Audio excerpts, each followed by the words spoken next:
Весела Коледа! Официално часът е 12:20 и затова мога да ви го пожелая. В днескашният клип ще ви покажа как да се приготвите заедно с мен за предстоящите празници.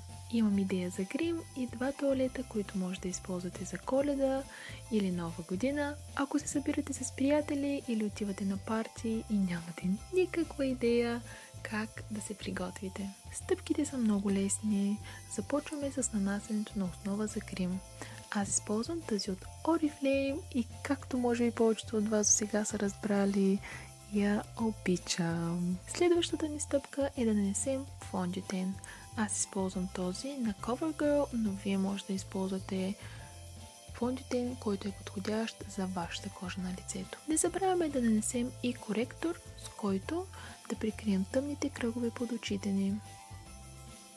По време на празниците обикновено правим доста снимки и за да избегнем ефекта на лъщящото чело, който много от нас не харесват, моят съвет е не забравяйте да нанесете пудра в Т-зоната.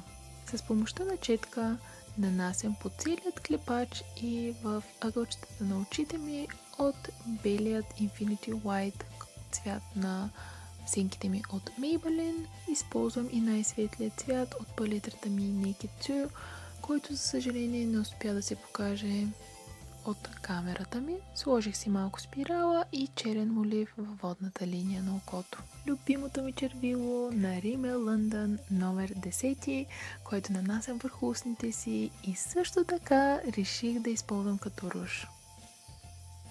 И това е целият завършен грим. Както ви подсигурих и в самото начало, нищо сложно, нали така? Преминаваме към идеята ми за коледен тоалет. Той е подходящ за всички от вас, които ще се събират на обяд или вечеря със семейството. Смятам, че всяко едно момиче трябва да има такъв тип рокля, такъв тип класическа рокля, като тази, която показвам аз в момента, която може да използва за сватби, кръщенета, семейни събирания и безброй други поводи. Моята е от Zara, беше ми подарък от майка ми, за което много й благодаря. Удобна е и има един голям плюс – джобчета. Съчетала съм роклята с черна жилетка от Benetton и златистите ми пантовки от Америка. За аксесуари използвам тази златна гривна, която имам с черен камък. Мотивът е черно и златно.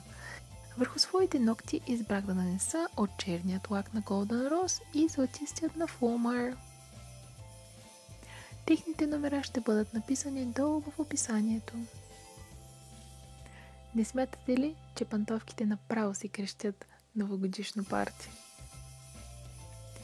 Време е да ви покажа и идеята, която имам за новогодишен тоалет.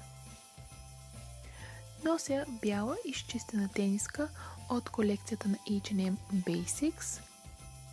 Надолу нося една от най-новите си придобивки, черните дантелени шорти, които си купих от черен петък, т.е. на черен петък от New Yorker. В случай, че ми стане студено, реших отново да взема със себе си жилетка.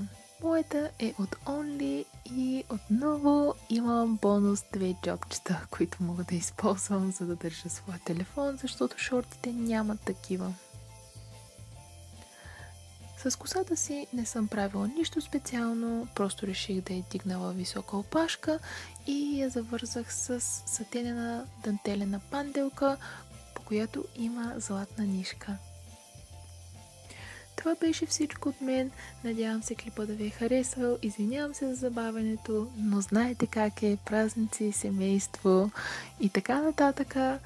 Не забравяйте да ми кажете кой от двата тоалета ви е допаднал повече или може да го направите като кликнете направо върху екранчето. Весела Коледа!